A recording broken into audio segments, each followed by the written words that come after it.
Bueno, estimados directivos, autoridades, académicos, docentes, estudiantes de la Universidad Central e invitados, sean todos ustedes bienvenidos a este conversatorio denominado Procesos Colaborativos para la Construcción de Acuerdos en la Convención Constituyente, organizado por la Facultad de Derecho y Humanidades de la Universidad Central de Chile. La presente actividad se inscribe en un ciclo de actividades académicas que permiten conocer las diversas aristas implicadas en este histórico momento político y social en el cual se encuentra nuestro país. La Convención Constituyente ha estado en la palestra, no solamente por la relevancia de su accionar para el futuro del país y, por supuesto, para la redacción de una nueva Constitución, sino también por los desencuentros, discrepancias y, por supuesto, conflictos que se han suscitado entre sus miembros. Por lo anterior, desde la Facultad de Derecho y Humanidades de la Universidad Central, y en especial desde el Magíster en Mediación, Gestión Colaborativa de Conflictos, se propone esta actividad, la cual permitirá comprender cómo la consecución de acuerdo requiere de ciertas competencias específicas por parte de nuestros constituyentes. Dicho de otro modo, desde nuestro escenario académico, queremos proponer vías de acuerdo sustentado en las técnicas y estrategias propias de la gestión colaborativa de conflictos. Mecanismos que no solamente poseen sustento jurídico, sino también permiten la optimización de las relaciones inter e intragrupales. Por lo anterior, hemos invitado a 3 expertas nacionales en la materia, y ellas son las destacadas abogadas Macarena Letelier, Marcela Fernández y la directora de nuestro Magíster en Mediación, Isabel González, a quienes proponemos como interrogante reflexiva para guiar este conversatorio la siguiente pregunta: ¿cómo la solución colaborativa de conflictos, con sus respectivas técnicas y estrategias, pudiese contribuir en la resolución de los actuales conflictos que enfrenta la Convención Constituyente? Bueno, para ayudarnos a resolver esta interrogante reflexiva y a la vez problema país, cada una de nuestras destacadas participantes dará su opinión y posteriormente abriremos la ronda para las preguntas que todos ustedes pueden escribir en el chat. En primer lugar, queremos invitar a la destacada abogada Macarena Letelier, quien también es magíster en Derecho Público de la Universidad de Chile, abogada también de la Universidad de Chile. Desde 2014 es la directora del Centro de Arbitraje y Mediación de la Cámara de Comercio de Santiago, vicepresidenta de la Comisión Latinoamericana de Arbitraje Comercial y ex fiscal del Ministerio de Economía, árbitro del sistema de concesiones del Ministerio de Obras Públicas, docente en diversas universidades nacionales e internacionales, y en 2018 y 2019 estuvo dentro de las 100 mujeres líderes reconocidas por el Mercurio y Mujeres Empresarias. Bienvenida, Macarena. Muchas gracias, Joana. Muchas gracias a la universidad por esta gran invitación y por también poner un tema sobre la mesa tan importante, no solo por el proceso constituyente que estamos viviendo, sino porque quienes tenemos la oportunidad de trabajar en ámbitos como la mediación, la facilitación de diálogo, creemos que es una oportunidad para ejercitar a una sociedad entera en herramientas de diálogo. En ese sentido, yo quería transmitir un par de conceptos que creo que aquí, bueno, hemos conversado y reflexionado por muchos años ya con la querida Marcela y con Isabel, quienes acompañan hoy día en este panel. Ellas saben tanto de esto y de alguna manera somos responsables de transmitirlo, no solo desde la teoría, sino que también desde la experiencia, porque somos testigos de que los procesos de mediación resultan, de que cuando hay un facilitador de diálogo hay más oportunidades para lograr acuerdos. Entonces, ahí detenernos en un par de conceptos en este desafío de construir acuerdos en este proceso que se está viviendo. Primero, ¿cómo equilibramos la confianza que se debe generar en un grupo de trabajo, en una instancia nueva, donde no se conocen, donde hay que acomodar distintos ámbitos donde yo me puedo sentir más o menos cómodo en grupos de trabajo, etcétera, con las expectativas también que hay de todo un país del resultado de este trabajo? Entonces, eso no es menor, porque no solo obedece a un desafío personal de relacionamiento humano. Yo quiero llevarme bien con quien está a mi lado en una instancia de trabajo, social, familiar, etcétera, sino que yo tengo que responder de alguna medida a este minuto histórico donde están las expectativas puestas en esta institución. Entonces, yo creo que eso le da una doble mirada.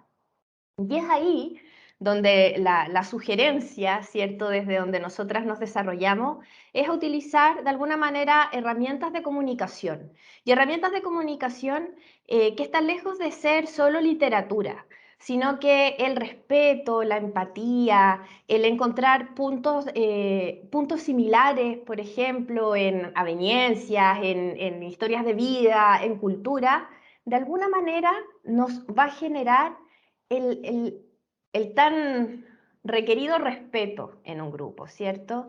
El respeto, el escuchar activamente al otro. No solo decir, bueno, levantó la mano, apretó el botón, bueno, ya que hable, sino que realmente escuchar, aunque yo difiera de la postura. El escuchar también me va a ayudar a acercarme o me va a ayudar a ganarme la confianza del otro. Entonces, ¿cómo vamos relacionando estos conceptos? Y no solo la escucha activa, que tiene que ser algo muy importante, sino que también cómo yo me comunico con los otros. Porque a lo mejor yo quiero transmitir algo en el hemiciclo, está el pleno, pido la palabra y no lo logré transmitir. Cómo a veces decir menos es más. Cómo reparafrasear lo que nosotros le decimos a los alumnos. Bueno, lo que yo quise decir era esto. Sobre todo en un minuto que no es fácil porque hay tensiones naturales desde distintos domicilios políticos, desde distintos domicilios culturales y donde de alguna manera tiene que arraigarse un día a día con minutos mejores y otros no tan buenos. Y hemos estado tanto tiempo hablando de alguna manera de la integración, del respeto a la diversidad, y aquí hay mucha diversidad, tanto, bueno, de género es la primera comisión o institucionalidad paritaria por ley, ¿cierto? Aquí en una reforma constitucional, pero también generacional, de profesiones, de historias, de regiones, de otro tipo de regiones, porque estamos claros que la región metropolitana no es la única, entonces todo eso también se transforma en un ingrediente más que nuevamente toma sus tiempos, que a lo mejor hoy día hay que ir decantando, ya vamos 3 semanas, entonces uno también está expectante de que esto decante un poco más rápido para que se cumplan los plazos, ¿cierto? Y se entre en definitiva materias de fondo, que es lo que estamos tan expectantes que comience a discutirse. El hecho de que esto sea un proceso histórico también ejerce una presión consciente o inconsciente, porque esto no es algo que se vaya a instalar para siempre, no es replicar la actividad parlamentaria o de quienes trabajan en el Poder Ejecutivo, en la administración. Esto es algo único. Aquí hay un mandato que puede cambiar los próximos 30, 40 años de un país. Entonces volvemos a cómo lo equilibramos con esas expectativas, ¿cierto? Y los están mirando. Entonces, eso también entra en esta ecuación, donde yo, si naturalmente las relaciones humanas no son fáciles, las construcciones de diálogo requieren ciertos procesos, si yo no los conozco, puedo de hecho preguntar cómo puedo hacerlo, siempre se detectan liderazgos distintos que pueden aportar más o menos en la construcción de esos acuerdos, pero también con todos los ojos encima.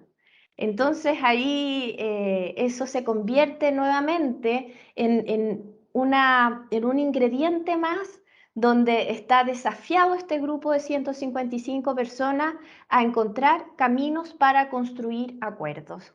Y esto de que nos están mirando es solo porque, bueno, como nos están mirando, yo no quiero aparecer en una foto donde no aporte a la construcción de diálogo, de acuerdo, o donde no quiero que muestren que en realidad mi personalidad a veces me canso y no respondo a cómo se está esperando. Ese nos están mirando es muy importante porque ¿quién no quiere que las generaciones futuras se motiven y de alguna manera los incentivemos a participar en instancias donde se generen políticas públicas el día de mañana? Ese quiebre de confianzas en la política en general también va a tener una posible recuperación si es que aquí se logran construir acuerdos. Es como cuando uno en su rol de papá o de mamá dice, bueno, me están mirando mis hijos en lo que yo estoy haciendo y estoy mostrándole qué es lo que yo quiero. Yo siento que en el ámbito de las políticas públicas, también esta puede ser una buena oportunidad para incentivar a ser un ciudadano activo, una ciudadana que sea parte en la toma de decisiones, que vaya a votar, que participe. Entonces, ahí también es bien importante tener esa conciencia. Y esa conciencia porque hoy día no solo el mandato tiene que circunscribirse a la redacción de esta propuesta de próxima Carta Fundamental, sino que también a través de las actuaciones de esta convención tiene que haber un aporte real a la paz social, nuevamente, y pongo énfasis importante en la recuperación de confianza y en la esperanza que está depositada en este trabajo. ¿Es fácil? ¿Es magia? No es magia. Nosotros cuando en general, y ahí podrán decir qué piensan la Marcela, Elizabeth, decimos, oye, si la mediación, las técnicas de negociación, esto no es una varita mágica, es un proceso, hay estrategias, hay distintas oportunidades, hay distintas alternativas, y es ahí donde la creatividad es un tremendo invitado en la conversación. ¿Quién es más creativo porque no nos estamos poniendo de acuerdo? Y la honestidad, aquí no nos vamos a poner de acuerdo. Votemos y avancemos. La transparencia hoy día es fundamental en la construcción de acuerdos en una instancia como esta. La transparencia. Entonces yo creo que si uno junta estos conceptos que hemos ido conversando, eh, puede ir diseñando un camino que quiera encontrar al final más espacios para construir acuerdos, que detecte esos liderazgos necesarios. Son habilidades innatas, no siempre. Puede haber mucho de innato, porque yo de alguna manera transmito más confianza, porque mi tono de voz convoca a más personas más que ahuyentar, pero esto no es solo magia, no es solo pensar que soy la persona adecuada. Aquí se aprende, se construye de manera colaborativa, en proyectos colectivos y echarle para adelante, po. Pedir ayuda, ¿cierto? Hay gente experta, lo hemos visto en conflictos que uno dice aquí jamás se van a sentar a conversar. Es cosas que le pongan a mediadoras como la Marcela o la Isabel y uno los ve abrazados al final del día con un acuerdo. Y eso se aprende, se entrega y hoy día en Chile, no busquemos fuera de Chile. Aquí hay expertas y expertos en esta materia. Eso yo puedo dar testimonio real en el Centro de Arbitraje y Mediación de la Cámara de Comercio. Con ocasión de toda la pandemia, del estallido social, se puso un programa de 1000 mediaciones gratuitas donde uno dice, mira cómo se pusieron de acuerdo en 30 días. Y no porque se haya forzado, ni porque haya habido una varita mágica más larga que otra, sino que porque hay un experto que se ha dedicado a estudiar esto y sirve. Y el tema es que nosotros seamos capaces de transmitirle eso también, no solo a las personas en un contrato, sino que también a las instituciones políticas, porque pucha que requerimos ahí instalar y ejercitar herramientas de diálogo. Así que muchas gracias. Muchas gracias, Macarena, por tus interesantes palabras y también por invitarnos a esta reflexión también desde las políticas públicas. Para continuar, ya vamos a dejar con todos ustedes a Marcela Fernández Salguía.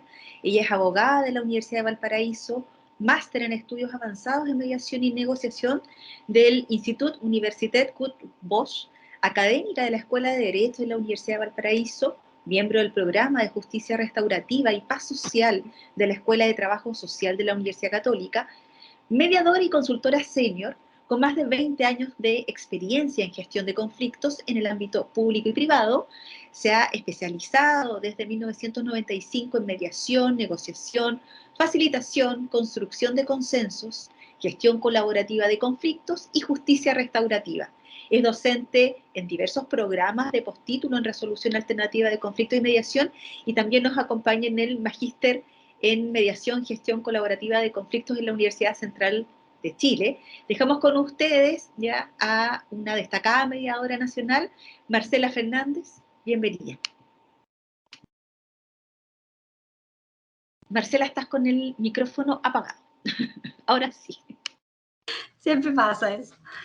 Bueno, muchas gracias por la invitación. Creo que todas las actividades que podamos realizar desde el mundo académico para instalar el tema de la necesidad de diálogo en el proceso constituyente es absolutamente bienvenido.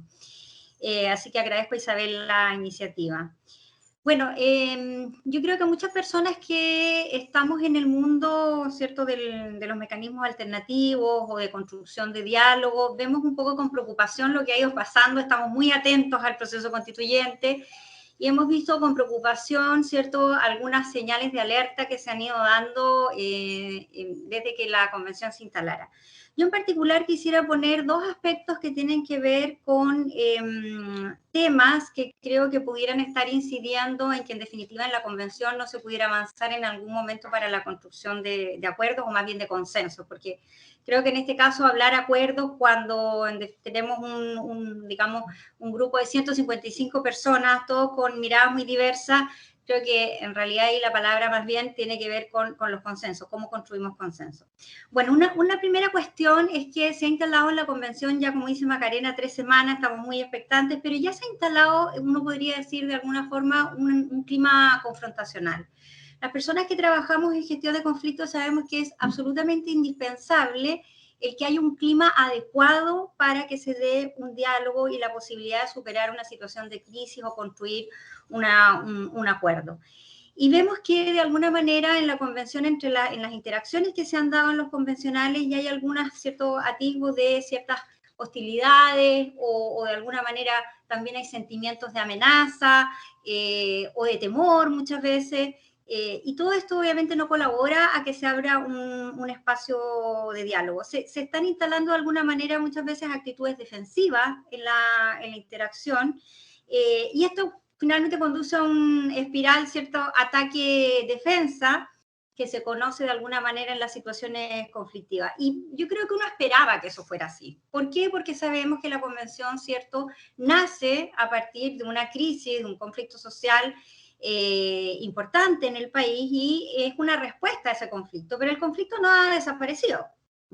Es una respuesta institucional a esa crisis, pero el conflicto vive ahí en todos esos convencionales que de alguna manera representan también los intereses que estaban presentes en el estallido social. Entonces, bueno, uno espera que esa conflictividad de alguna manera esté ahí presente, pero este clima confrontacional debe cambiar en algún momento si es que realmente la convención va a llegar a cumplir los objetivos que se le han puesto. Y eso implica cambiar de un clima confrontacional a un clima colaborativo, ¿ya? Ahora, cuando uno habla de lo colaborativo, el enfoque colaborativo tiende a creer que es una disposición de buena voluntad. Pero en realidad el enfoque colaborativo tiene que ver con una mirada de un método. Y acá me voy al segundo aspecto que tiene que ver con cuáles son, ¿cierto?, las dinámicas o las metodologías que de alguna manera hasta ahora la convención ha utilizado para tomar decisiones, ¿ya? Yo creo que primero rescatar del enfoque colaborativo y Isabel posiblemente en algún momento también lo va a refrendar, muy necesario para el clima separar las personas del problema, ¿ya? El postulado de Uri, que es casi, ¿cierto?, como un rezo en lo que tiene que ver con la gestión del conflicto. Es decir, si bien podamos estar en desacuerdo respecto de cuáles son las soluciones o las opciones para resolver una determinada temática, ¿cierto?, no por eso vamos a descalificar a las personas con las cuales estamos tratando de llegar a un acuerdo o negociar. Y eso es una cuestión clave que tiene que ver también con lo que decía Macarena en cuanto al respeto. Ahora, a mi parecer, la manera de modificar el clima que se ha venido dando en las relaciones, ¿cierto?, al interior de la convención entre los convencionales y no continuar en esta dinámica que, como digo, obstaculiza la posibilidad de realmente construir consenso a futuro, incluso cuando vengan los temas de fondo, es instaurar un método dialógico. Hasta ahora lo que hemos visto en la dinámica de la convención es que básicamente se ha adoptado la regla democrática de la mayoría. Pero si bien efectivamente las votaciones, digamos, para tomar decisiones son una regla democrática, no por ello no siguen siendo un sistema, un método de suma cero. Es decir, hay un grupo que logra imponer su postura y hay otro que tiene otra postura que pierde, ¿ya? Sigue siendo un método excluyente, no colaborativo.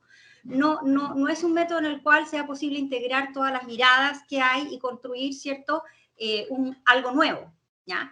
Una de las cualidades que tiene el diálogo, ¿cierto?, es que es generativo.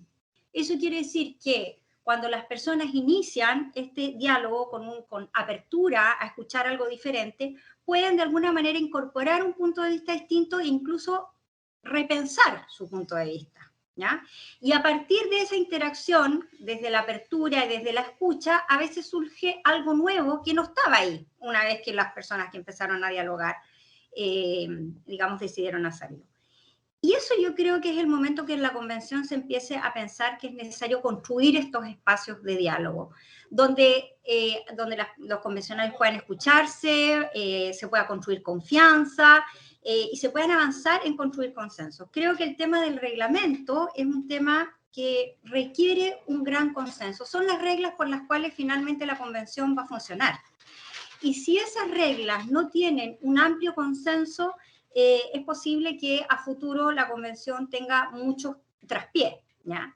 Entonces, un aspecto que quería destacar respecto de cómo se han tomado hasta ahora las decisiones, porque obviamente en las cuestiones operativas en la convención puede aplicarse la regla de la votación por mayoría, es que no se ve cómo a futuro se pueda en el fondo construir una normativa, ya sea el reglamento o la regulación de las materias constitucionales, si en definitiva no se dan espacios propositivos de escucha a través del diálogo, ¿ya?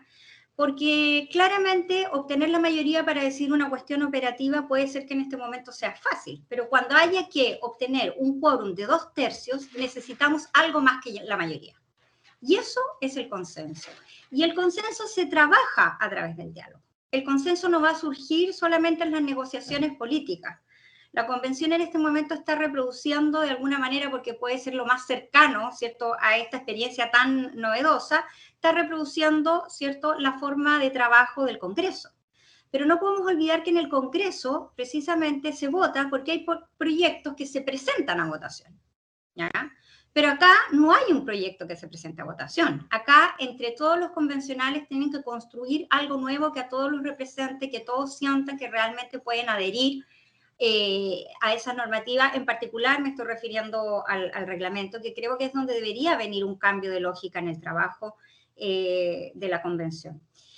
Por poner un ejemplo que todos podamos entender, si a un grupo de ingenieros, por ejemplo, se les pide que decidan si un puente que se va a construir, se debe construir puente colgante o puente con pilares, bueno, la votación no sirve, ¿ya? Tal vez los ingenieros, aplicando su expertise, van a haber una mayoría de ingenieros que digan cómo debe ser el puente. Pero si a un grupo de 30 ingenieros se le pide diseñar un puente, la votación ya no sirve. Porque necesitamos, en definitiva, que a partir del intercambio de información, del diálogo, de que cada uno en el fondo ponga los intereses que le parecen, digamos, necesarios, o los valores también, surja de allí, ¿cierto?, algo nuevo. Yo creo que eso está faltando. La preocupación que de alguna manera yo manifiesto también ha sido compartida por otros especialistas. En particular, hemos tratado de incidir en el sentido de hacer llegar de alguna manera alguna propuesta de método que en algún momento se pudiera acoger, a lo menos para construir el reglamento que, como digo, es fundamental. Y ahí, a raíz de lo que decía Macarena y a raíz de la introducción que hizo Joana, traer también a colación el tercer lado. Es decir, que la convención pudiera en algún momento apoyarse en un tercer lado, que quiere decir este tercer lado construido por personas que sin representar ninguno de los intereses que pudieran estar en una problemática o en un conflicto, puede ayudar a todas las partes, ¿cierto?, a llegar a un acuerdo que los represente a todos. Y en eso concuerdo con Macarena que hay personas que podrían de alguna manera también dar apoyo técnico a la convención y ser este tercer lado para ayudar a la convención a transitar, ¿cierto?, aquellas situaciones en las cuales sea necesario construir consenso con aportes metodológicos, con asistencia técnica o otro tipo de asesoría. Eso, no sé cómo voy con el tiempo, tengo otras ideas, pero tal vez podemos dejarlas para después porque no estaba viendo la hora, Isabel. Te quedarían, claro, claro, si ¿Cuánto? quieres 5 minutos te puedes tomar Ya, o si quieres los dejamos para la ya. consulta como tú quieras, Marcela. Ya. No, quisiera simplemente agregar que a mí también me parece importante el señalar que el trabajo en la convención, en la lógica de comisiones, que hasta ahora en el fondo ha sido la lógica, al parecer, en la cual se piensa funcionar, no garantiza la participación plena de los convencionales, ¿ya? Y esto es algo que las metodologías, los procesos de diálogo democrático, los procesos de consenso colaborativo adoptan como un principio. La participación plena quiere decir que todas las voces que están presentes en un grupo con diversos intereses puedan participar en aquellos temas en que quieren incidir. Y obviamente que el trabajo de comisiones un poco no permite eso, porque si yo estoy trabajando en una comisión, yo no voy a poder en el fondo tener voz cuando se estén discutiendo, decidiendo ciertas propuestas que eventualmente se podrían llevar a la votación. Ahora, para ser claro, el trabajo metodológico con un enfoque colaborativo para construir normativa como podría ser el reglamento, no obsta a que obviamente van a haber obviamente instancias de votación, porque siempre va a ser necesaria una votación, pero lo que se va a votar es aquello que ya en definitiva no se logró a través de este trabajo y de este diálogo consensuar, ¿ya? Es decir, vamos a reducir la diversidad, la diferencia, tal vez a un mínimo, que es lo que estas metodologías nos permitirían identificar, y obviamente eso sí se va a votar, sin perjuicio que el consenso que se produzca obviamente también va a ser confirmado por una votación, ¿ya? Pero me parece importante, digamos, destacar que una metodología colaborativa para construir, digamos, normativas en que todos puedan sentirse representados no excluye el debate político ni la negociación política y la construcción de consenso obviamente siempre va a representar a la mayoría. El consenso es más que la mayoría, nunca menos que la mayoría. Pero la diferencia es el proceso por el cual tú llegas ahí, ¿ya? Y en este caso, el resultado no solo es importante, sino que también el proceso, ¿ya? Como decía Macarena. La convención está siendo, ¿cierto?, una imagen que el país ve respecto de cómo es posible efectivamente desde la diversidad, desde posturas políticas distintas, efectivamente llegar a acuerdos y dialogar. Y esto también por un tema de eficiencia, que eso lo vemos. Es muy poco el tiempo que tiene la convención, ¿ya? Y sin duda que las metodologías existen para hacer más eficiente el trabajo de la convención. Quedo hasta ahí para no pasarme. Gracias, Muchas Joana. gracias, Marcela. Muy interesante, especialmente esto del tercer lado, ya que seguramente van a salir algunas preguntas y si no salen ya se nos han ocurrido algunas. Bueno, para continuar ya con nuestra, digamos, con la importante y destacada participación de nuestra expositora, bueno, ahora alguien que es de la casa, Isabel González Ramírez, ya, quien es abogada de la Pontificia Universidad Católica de Chile, mediadora y doctora en Derecho Penal de la Universidad de Buenos Aires. Se desempeñó como directora del Centro de Mediación, Negociación y Arbitraje de la Universidad Central de Chile, fue directora nacional del Programa de Acceso a la Justicia del Ministerio de Justicia, también fue jefa del Departamento de Asistencia Jurídica e investigadora en la Defensoría Penal Pública.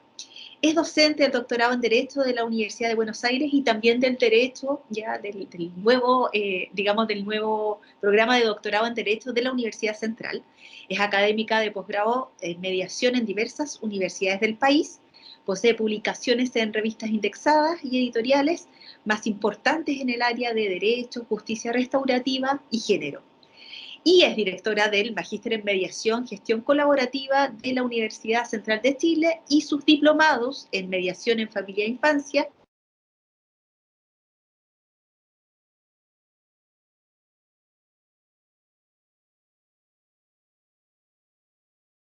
Se quedó pegada. Joana parece que fue ella. Mediación escolar y mediación en salud. Bueno, dejamos con ustedes. Muy bien. ¿Me escuchan? ¿Se escucha lo mío? ¿Me escuchan? ¿Se escucha mi voz? Se escucha perfecto, Isabel. Oye, Te miren, escuchamos. yo quiero referirme a algo mucho más concreto, porque mis brillantes antecesoras han expuesto desde los temas más bien políticos, desde un enfoque metodológico, y yo quiero referirme a algunos tips y algunas cosas concretas que yo creo que va a ser necesario trabajar en esta convención constituyente. Primero, decir que estamos frente a conflictos. Y el conflicto, básicamente como inherente al ser humano, un hecho básico en la vida, y es el tema con que van a trabajar los constituyentes, tanto los conflictos jurídicos, objetos constituyentes discordantes, como la coalición de derechos fundamentales, por ejemplo, que surgen del repensar una nueva constitución, o debido a diferencias de principios, valores contrapuestos que inspiran las posturas políticas. También en cuanto a temáticas de competencias relativas a las funciones de uno y otro, luchas de poder de los partidos políticos que se van a dar indiscutiblemente, informaciones discordantes entre algunos y también relaciones personales entre los constituyentes, temáticas que tienen que ver con el poder.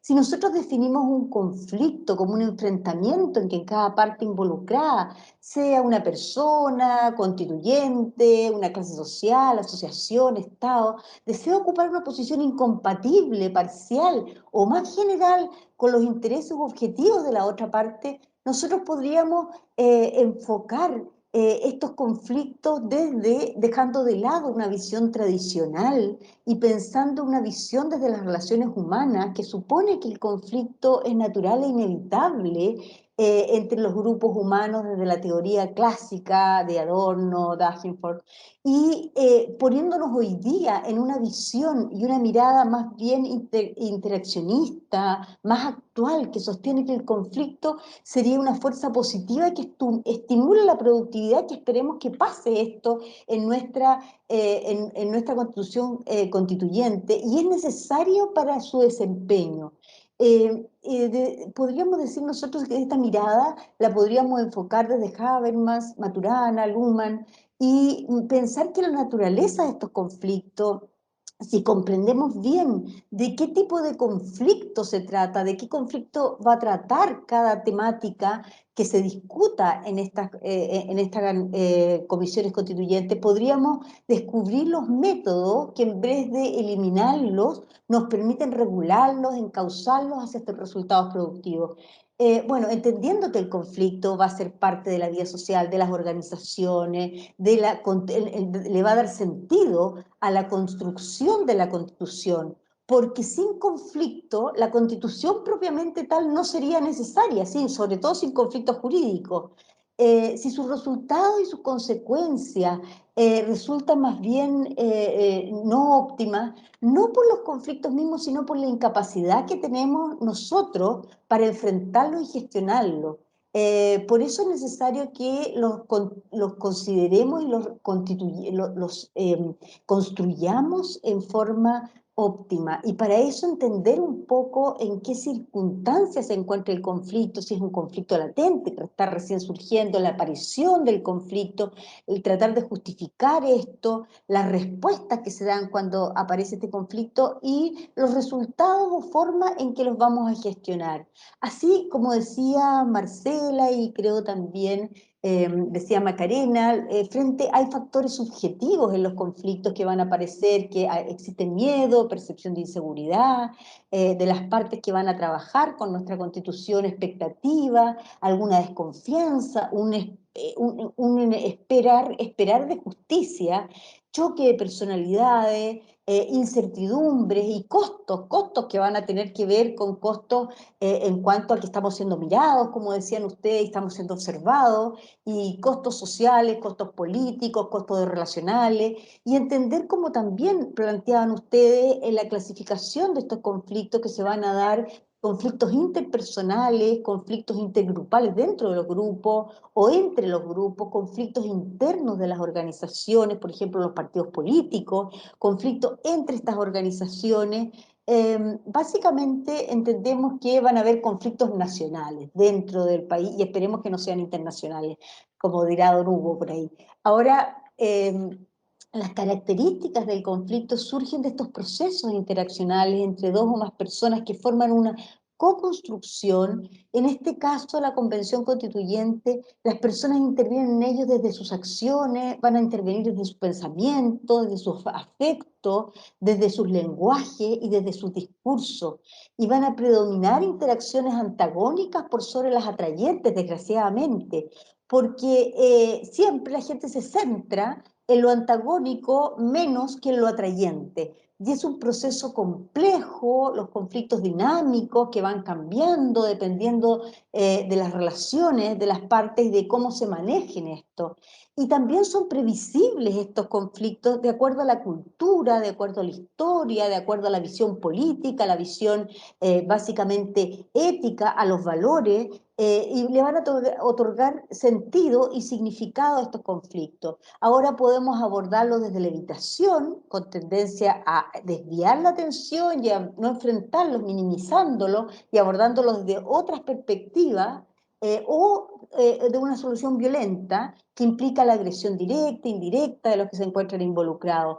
Y como las 5 actitudes que se conocen frente al conflicto puede ser competir, esto es autoafirmativo, no cooperativo, defiende su posición, se preocupa de satisfacer sus propias posturas a costa de las otras, evadir, no afrontarlo, acomodar, es no autoafirmativo, colabora sacrificando su postura por una necesaria, no arriesgar una relación futura, o cooperar, postura intermedia entre competir y colaborar, y colaborar, que es autoafirmativo, y es lo que esperamos que ocurra dentro de la Comisión Constituyente y Convención Constituyente, y cooperativo. Las partes no se ven como adversarios, cooperan en esto, tendencia a satisfacer mis necesidades y la de los demás, y entender que es necesario comprender la naturaleza del conflicto para descubrir y practicar métodos que nos permitan regularlo y encauzarlo hacia resultados productivos. Para esto yo creo que sin duda que esta tercerización del conflicto que se puede utilizar mediante mediadores, conciliadores, también existe y yo creo que va a existir al inicio mucha negociación. El mecanismo de la negociación que es adecuado para enfrentar el conflicto constituyente es un proceso en el que dos o más partes con intereses comunes y en contradicción se reúnen para proponer y discutir alternativas con fin de llegar a un acuerdo. Ahora, según Roger Fischer, es un proceso conjunto en el que cada parte intenta lograr más de lo que puede conseguir actuando por cuenta propia, obviamente sin dañar los intereses del otro, partiendo de que él parte de un modelo que es colaborativo. Las partes implicadas tienen diferentes grados de poder, no tienen poder absoluto porque si no, no negociarían. Y quieren obtener un mayor control de los acontecimientos. Así el negociar, la idea de negociar es, las partes implican una existencia de una distancia entre ellos, y negociar va a significar moverse y recorrer una distancia que nos separa de la contraparte. Así, lo importante dentro de una negociación es preparar y las habilidades mayores del negociador tienen que ver con tener bien preparados de un comienzo hasta el final, sin dejar nada al azar, según Lourdes Mundate y José Martínez, respecto del conflicto. Una buena preparación y el objetivo de la negociación no reside, por tanto, en hacer rígido el proceso, sino en prever e inducir las posibles causas, las posibles causas en que puede influir en la negociación. Y para eso va a requerir preparar un plan estratégico y tener información y claridad sobre los intereses de los otros, las aspiraciones de la otra parte, las resistencias de los otros y las alternativas que se van a dar dentro de la mesa. Y las finalidades de la negociación es la creación de una nueva realidad. Por medio de un intercambio de información esperamos que sea lo más ventajosa para los propios intereses del país. Y desde esa perspectiva, el intercambio controlado de información se realiza mediante el uso de algunas técnicas que tienen que ver con técnicas de desarrollo, se limita a concretar y trabajar en una estrategia elegida, ya sea confrontacional o colaborativa, o ocupar algunas tácticas de presión o algunas tácticas sucias. Pero el negociador tiene que tener algunos aspectos, un perfil que tiene que ver con una confianza en sí mismo, una perseverancia a toda prueba para conseguir lograr algunos acuerdos, creatividad en sus mecanismos, en sus técnicas, adaptabilidad a la realidad con que se enfrenta y autocontrol. Y con una fortaleza en el trato con personas, una fortaleza en la influencia, en tener conciencia de la influencia que su ejemplo provoca en los demás, histórico, presente y futuro, y la persuasión que da con sus argumentos. Y desde esa perspectiva poder decir que uno de los errores más frecuentes de los negociadores tiene que ver con una rigidez mental, con agresividad, con incomodidad ante lo incierto, o bien simpatía a toda prueba, o emocionalidad desbordada, minimizar los riesgos, pensamientos muy exitistas, o sobrevaloración de lo propio. En realidad, el mediador, el negociador en este caso, y las partes que influyan y trabajen en estos espacios constitucionales van a tener que tener conocimiento personal, habilidades de comunicación y conectividad, básicamente. Y desde esa perspectiva podríamos decir que hay negociación de extrema, competitiva, colaborativa, o con un estilo personal que es más bien creativa. Y desde esa perspectiva, entender que cuando es competitiva se establecen términos confrontacionales, se exigen ganancias para llegar a acuerdos, no importa las necesidades tanto del otro, se preocupa en relación no preocupan tanto las relaciones futuras de las partes, y se negocia desde las posturas. En cambio, cuando hablamos de lo colaborativo, se establecen términos de colaboración, se informa, se ofrece, se transita desde las posturas a los intereses, se puede aceptar pérdidas para llegar a acuerdos y se intenta equilibrar los poderes. Ambas partes deben quedar de alguna manera satisfechas con esto. Así entender que hay muchas técnicas competitivas, que son posiciones iniciales extremas y rígidas, concesiones del adversario miradas como debilidad, ser mezquino en sus concesiones, usar tácticas competitivas, ataques personales, simular ignorancia, utilizar medios de comunicación masivas como una amenaza. Algunas técnicas como los bolsillos vacíos, considerar que consisten en convencer a la otra parte de que deseamos llegar a un trato, pero que no hay posibilidad alguna de acceder a sus demandas iniciales porque a no ser que se reduzcan sus exigencias. Ahora, la amenaza de la mala fama, pretender lograr que el oponente ceda en algún aspecto, ya que no, si no lo hacemos se arriesgaría a la mala publicidad, escándalo en medios de comunicación. También temas como la negativa condicionada a negociar. Cuando se posee poder, se plantea una condición para negociar. No vamos a negociar a no ser que saquemos este tema. O la táctica opuesta, un aspecto esencial, o sea, se incorpora una o se saca otra. Es el no negociable, se saca un elemento esencial de la mesa para poder sentarnos a negociar. El frente ruso es otro de los elementos que consiste en ofrecer dos propuestas simultáneas, una de las cuales es más negativa que la otra. Así el oponente se va a ver forzado a aceptar aquella que evita la propuesta que más le afecta. La guerra psicológica afectando a la persona. Y básicamente no a las circunstancias, sino que a la persona. Y desde ese término es importante que los constituyentes entiendan el manejo de tácticas competitivas, aprender a identificarlas, aprender a referirse a ellas, no perder el control frente a ella, exigir que un resultado que pretenda jugar con una negociación basada en principio requiere cambiar de táctica, pero para eso es importante entender básicamente que los conflictos de contenido para temas constitucionales sería importante quizás utilizar el modelo de Harvard. con objetivo, resolver el conflicto, siguiendo un acuerdo en el nivel de contenido que permita satisfacer los intereses de todas las partes.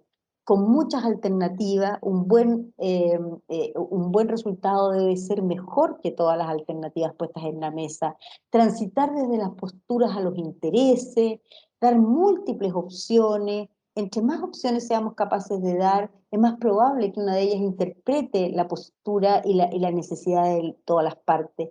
La legitimidad, es decir, usando normas y criterios externos para dar garantía, no porque yo quiero, sino que porque hay un elemento que es objetivo por el que vamos a resolver. Y la comunicación de doble vía, porque si no nos escuchamos, como decía Marcela y como decía también Macarena, no vamos a poder transmitir los mensajes con claridad y precisión. Y dar 2 o 3 mensajes en cada idea con claridad y precisión. Bueno, también hay conflictos interpersonales entre los constituyentes, que el modelo transformativo de Joseph Foyer, que tiene que ver con mejorar la comunicación y la relación entre las partes, podría ser interesante, o el modelo circular narrativo de Sarakov, que tiene por objeto darle otra interpretación a una misma realidad desde las narrativas. Así, importante, como planteaba Marcela, separar las personas de los problemas, según el modelo de Harvard, concentrarse en los intereses y no en las posiciones, inventar opciones de mutuo beneficio, pensar creativamente en múltiples ideas, insistir en que los resultados deben ser en base a criterios objetivos, independientes de la voluntad, porque yo quiero o porque tú quieres.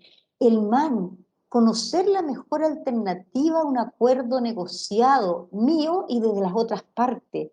Y entender que la relación es importante, por lo tanto, la relación con los otros constituyentes me va a asegurar a mí ser oído en otros espacios. Por eso pensar a largo plazo, reconocer los intereses de otras personas, ver que los compromisos se verifiquen y que los acuerdos sean realizados y existan condiciones de exigibilidad adecuadas.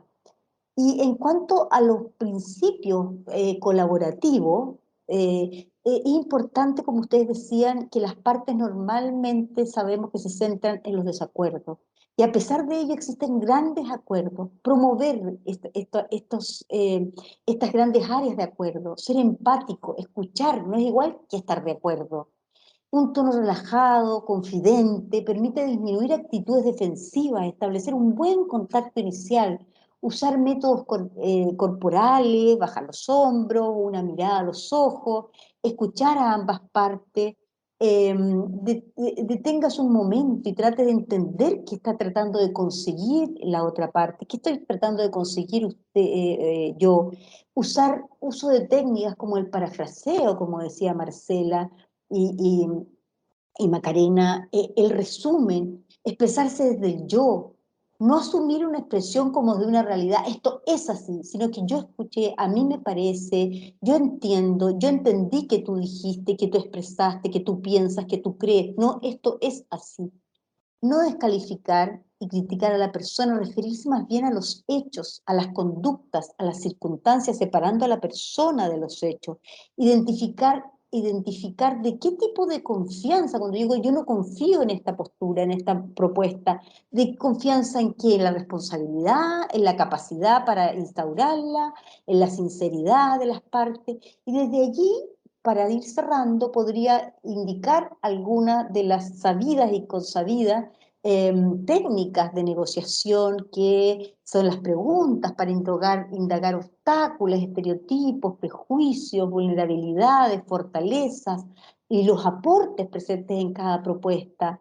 Abiertas, preguntas cerradas, preguntas aclaratorias, ¿por qué? ¿Para qué? ¿Desde cuándo quieres tú eso? Preguntas, más bien preguntas podríamos decir, y el parafraseo siempre, devolviendo a cada persona lo que expresó, lo que quiso, omitiendo las descalificaciones, lo que quiso decir, omitiendo las generalizaciones, los juicios de valor y neutralizando los mensajes, hablar desde el yo, como decía, entendí que usted piensa, que usted cree, que usted dijo, utilizar las palabras que usa el otro para que se sienta identificado. Los resúmenes, también resúmenes centrales, resúmenes parciales, finales, son esenciales para permitir mostrar los intereses comunes, los avances, resaltar los logros y las tareas pendientes, así como los compromisos que hemos ido asumiendo.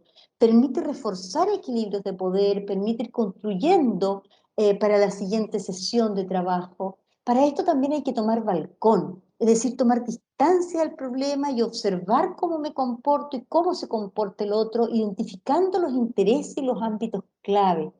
También aspectos para la negociación, para la apertura, para que no haya una actitud defensiva, connotación positiva, apuntar a señalar y remarcar positivamente los sentimientos, valores que se muestran en los otros, devolviéndole a las personas para que se sientan legitimadas, reconocidas, algo que es tan importante para los seres humanos. Preguntas reflexivas, y voy cerrando, permite desestabilizar el relato, de hecho, dando de las relaciones, de los efectos más bien rígidos, se abre la posibilidad a la construcción de espacios futuros posible, modificando las relaciones de poder entre las personas. También las preguntas circulares aporta en general movimiento de legitimación y empoderamiento, poniendo a las partes en el lugar del otro, empatizar con los intereses del otro, vincular a una parte con las emociones y necesidades del otro, externalizar el conflicto, separar la conducta de las personas y pueden ponerle nombre de esta forma a situaciones conflictivas, permite recuperar de esta forma el protagonismo y permite tomar distancia emocional y favorecer la búsqueda de soluciones.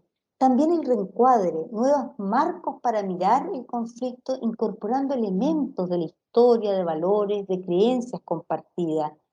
El MAN, como dijimos, importante, y el puente de oro. Ofrecer posibilidades de acción como si fuesen ideas de los otros o de las otras, buscando apoyo y confianza en la línea de resolución que ofreció el otro. Es decir, esta propuesta la hiciste tú, me pareció interesante, ¿por qué no tomarla desde esa perspectiva?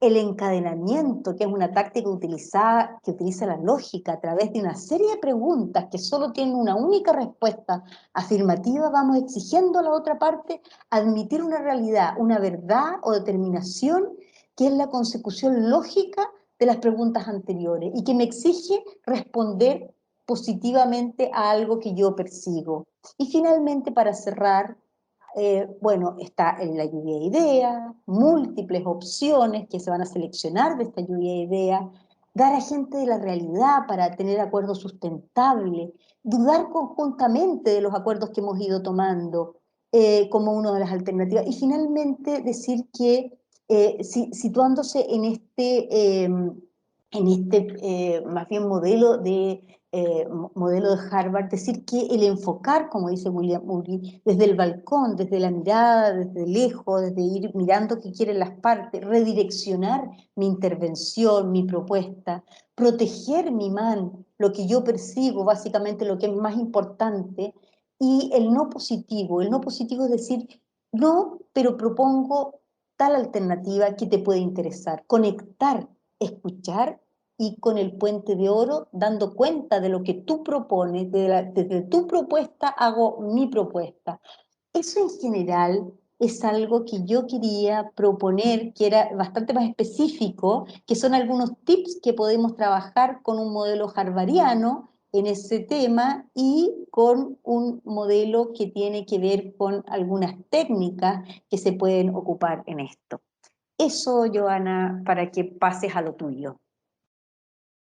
Muchas gracias, Isabel. Bueno, nos invitas a hacer algunas reflexiones, ya que quiero compartir con ustedes y también, bueno, anunciarles que para todos quienes tengan habilitado el chat pueden hacer sus consultas a través del chat o a través de las redes sociales que tenemos en la universidad, y de lo contrario, en el esquema clásico, que es de cierta manera encender el micrófono y para la ronda de preguntas.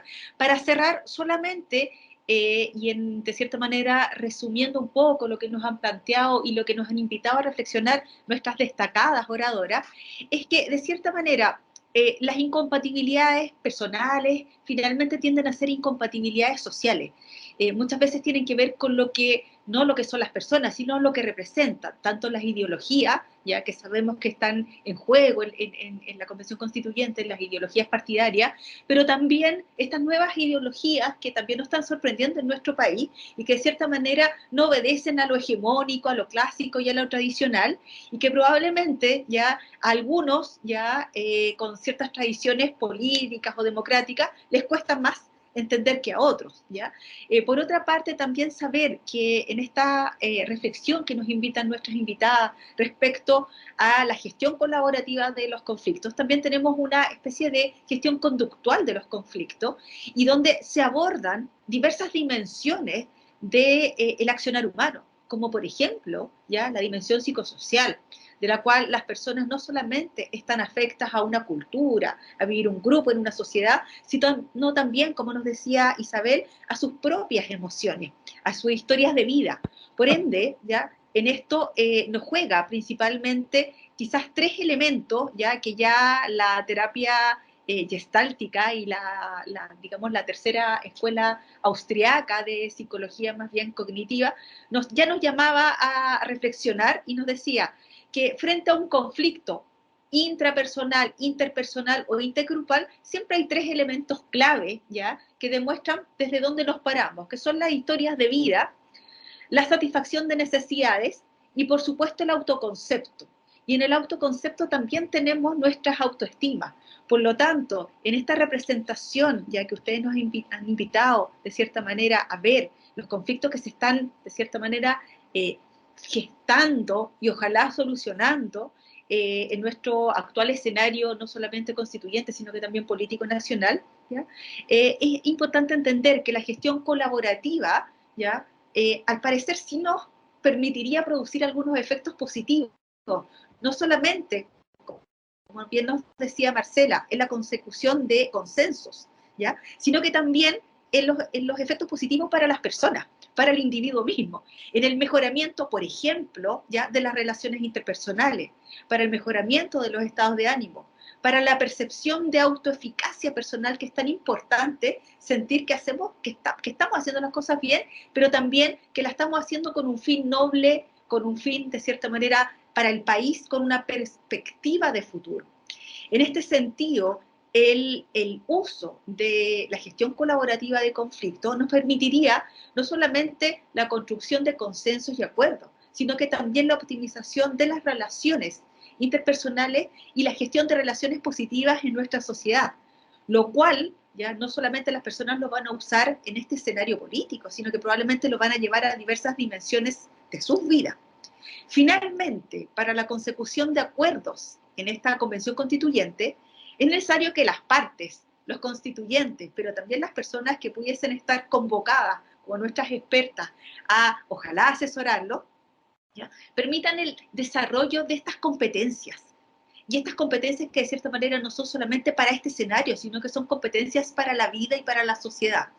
De lo contrario, si en este escenario de convención constituyente no se lograse llegar a consensos, acuerdos y buenas relaciones interpersonales, vamos a correr un riesgo tremendo, que es el de retroceder y generar espacios de descontento que no solamente van a afectarlos a ellos como constituyentes, sino que finalmente nos van a afectar a todos nosotros como sociedad chilena.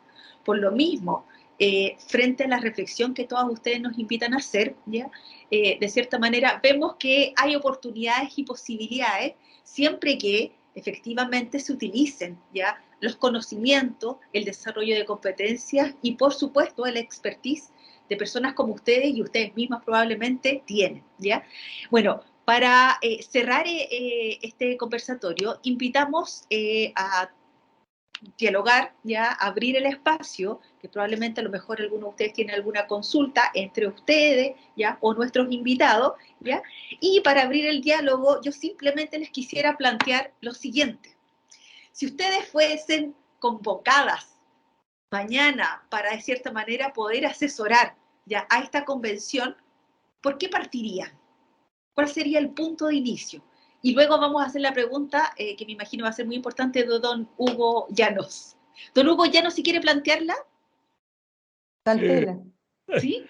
No, bueno, no, en primer Bienvenido. lugar, quisiera felicitarla porque ustedes me han ayudado incluso en la vida personal a uno, porque me han dado tantos buenos enfoques que uno, mientras las escuchaba, decía, sí, debo comportarme de esta manera, otro, o sea, les agradezco enormemente, no me imaginé jamás que iba a ser una ayuda, incluso personal.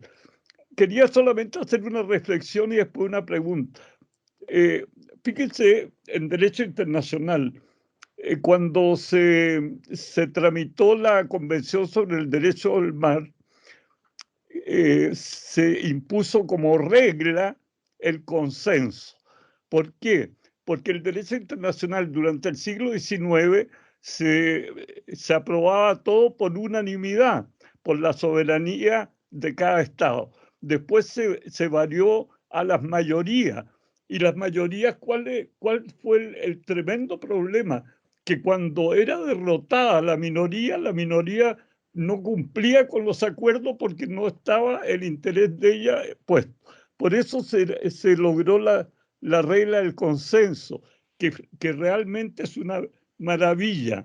¿Por qué? Porque todos los estados que participan ahora en un convenio internacional están obligados a respetarlo porque dentro de las normas está su propio interés. El consenso se demora mucho en lograr, pero cuando se logra se satisfacen todos los intereses de los participantes. Yo cuando vi que esta convención establecía regla de mayoría, yo dije, esto va a fracasar, porque es evidente que la mayoría tiene el poder, y sobre todo ahora que ni siquiera hay un tercio que pueda oponerse. Entonces mi pregunta es, ¿cómo se podría,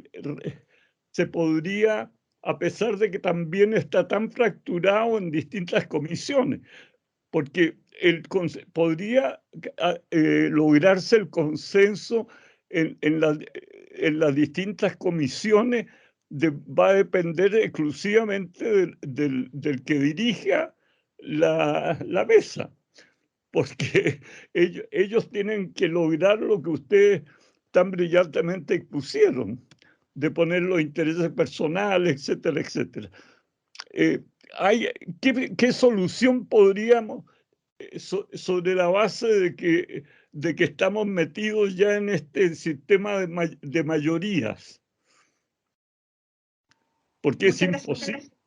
Porque ustedes, en una parte, sí, fui muy escéptico pensar que la naturaleza humana pudiera destruir el yo que tenemos todo en nuestro interior, ¿no? ¿Qué les parece si partimos por el orden que tuvimos, que sería Macarena, Marcela, Isabel, para responder la pregunta de don Hugo? ¿Les parece? ¿Sí? Macarena. No, muy, muy buena su intervención, profesor, y qué bueno, anoté aquí el dato de ese tratado, porque tiene tanto sentido que esas minorías después no quisieran cumplir de alguna manera los acuerdos. Fueron 320 artículos logrados por consenso. No, increíble, increíble, vamos a revisar eso para los ejemplos.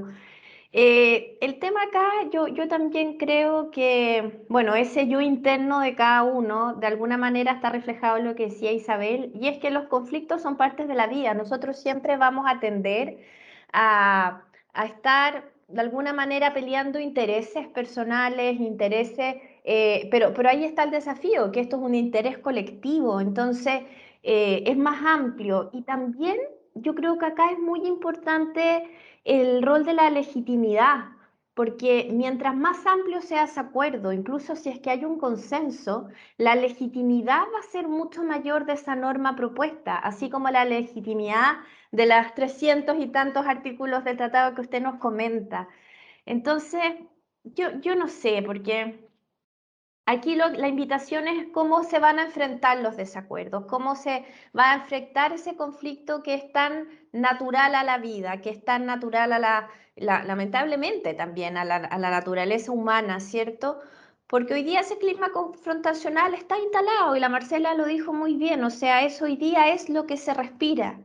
Entonces, ¿cómo generar ese cambio a través del diálogo y cómo traer esas experiencias como la que nos cuentan a instancias como esta? Yo creo que ahí está un poco la responsabilidad de todos de aportar desde esa experiencia y como la que usted nos acaba de contar. No sé, Marcela, ¿qué piensas tú? ¿Cómo se puede avanzar en esa línea?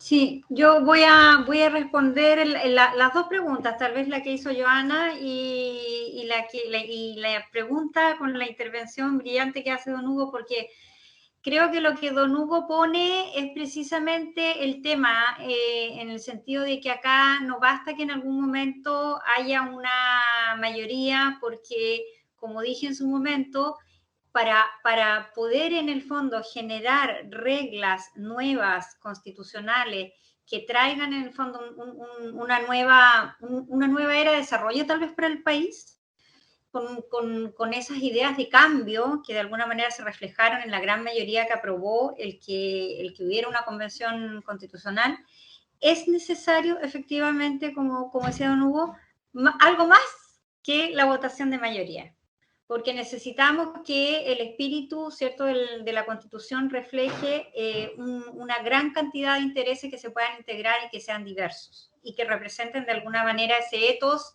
de diversidad que hay en Chile en este momento. Y en relación a lo que pregunta don Hugo, bueno, nuestra disciplina ha dado pasos enormes en las últimas décadas.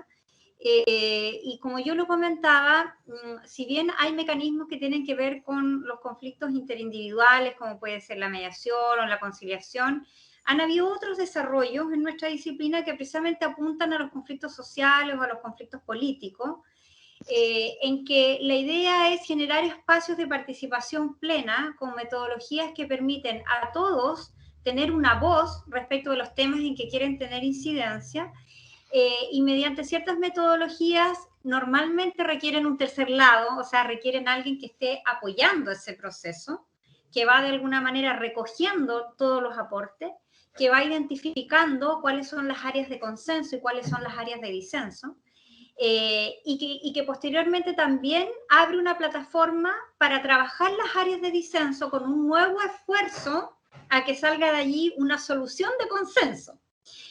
Y como decía en su momento, después de todo este trabajo en que hay mucho diálogo, en que hay alguien que de alguna manera ayuda o facilita este proceso, lo que queda para que eventualmente se vote es un campo reducido de disenso que ya después de todos los esfuerzos y el diálogo que se ha realizado y de las metodologías que se pueden haber aplicado, finalmente no queda más que votarlo, que en el caso del reglamento y en el caso de la normativa de la Constitución sabemos que son 2/3.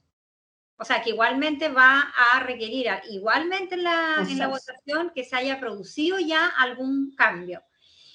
Y poner de relieve que efectivamente el tiempo es corto. Don Hugo dice, esto se demora más, pero es eficiente.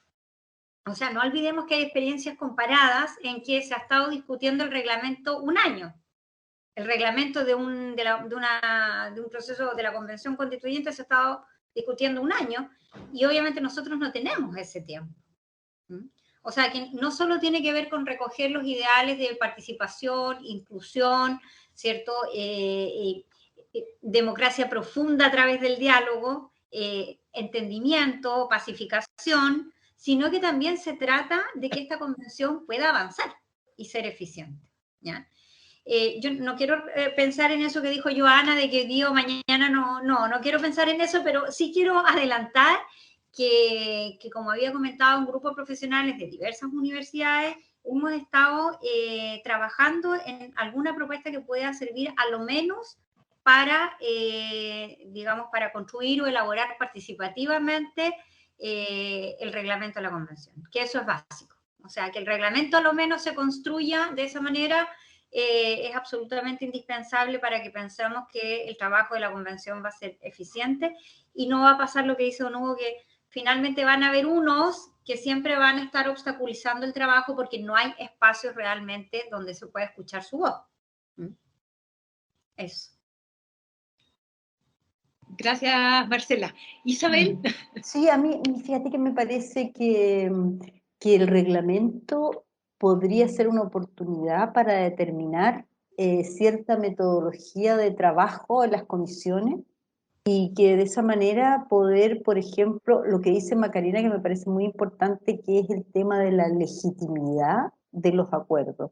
Y lograr acuerdos con legitimidad va a implicar que las necesidades de todos los grupos sociales, de que exista una participación amplia, que la gente se haya sentido escuchada y se sienta reflejada de alguna manera en los acuerdos. Y para eso a mí me parece que va a ser necesario, va a ser demoroso, ¿sí? Como dicen ustedes, pero yo creo que va a ser indispensable recoger primero opinión, invitar a algunos expertos, como se hace en el Congreso, para dictar o trabajar en algunos proyectos de ley, negociar entre las partes, darles un tiempo de negociación, porque yo creo que vamos a trabajar con la negociación, y luego de las negociaciones, cuando vamos distinguiendo cuáles son los aspectos que estamos de acuerdo y cuáles son los aspectos que no hay en la mayoría de los acuerdos, yo creo que allí podríamos incorporar algún tercero, mediador, conciliador, llamémoslo como sea, para trabajar en estas áreas, y eso pensando en los conflictos sociales, como se hace en la justicia transicional.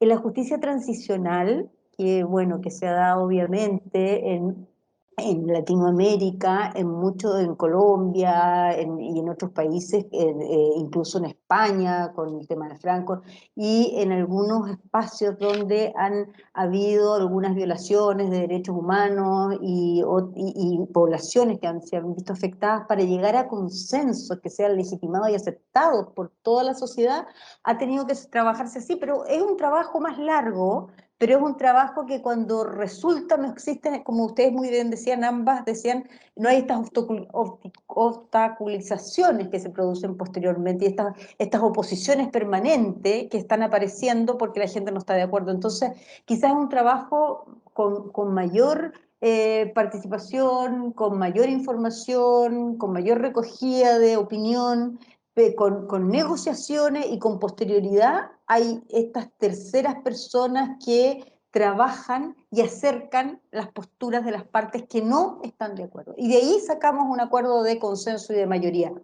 Es una propuesta más. Eso. Muchas gracias, Isabel. Bueno, creo que en honor al tiempo no vamos a alcanzar a tener más intervenciones. Sabemos que parte también de nuestras invitadas también tiene actividades personales relevantes, ¿ya? Por lo tanto, bueno, agradecer a Macarena Letelier, agradecer a Marcela Fernández, por supuesto a Isabel, por supuesto a don Hugo Llanos, quien además sabemos que probablemente sea nuestro próximo premio nacional, ¿ya? En Humanidades, ¿ya? Y esperamos que así lo sea. Y bueno, agradecer a todos ustedes por su participación. Les dejamos la cordial invitación para seguir participando de estos encuentros que organiza la Universidad Central. Y bueno, darles los agradecimientos y bueno, las palabras de cierre para nuestra directora del Magíster en Mediación y Gestión Colaborativa, Isabel González, ¿ya? Para que te puedas despedir. Perdón, yo solo agradecerles a todos y a todas el haber participado en esta instancia que está comenzando, y que yo creo que este es un proceso inicial, así como fue la carta o el texto que crearon algunos docentes de algunas universidades respecto a cómo deberíamos enfrentar este tema en forma colaborativa.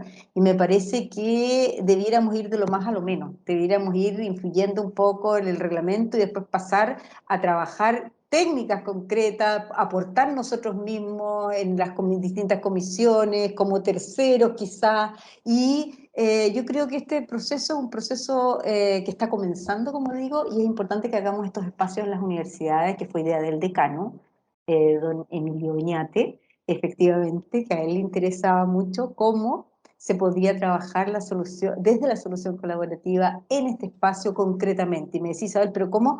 Yo creo que es trascendente que ustedes, los que trabajan en estas temáticas, en arbitraje, en mediación, en conciliación, en negociación, den algunos elementos y den algunos tips y tomen algún liderazgo. Y a mí me parece que tiene toda la razón.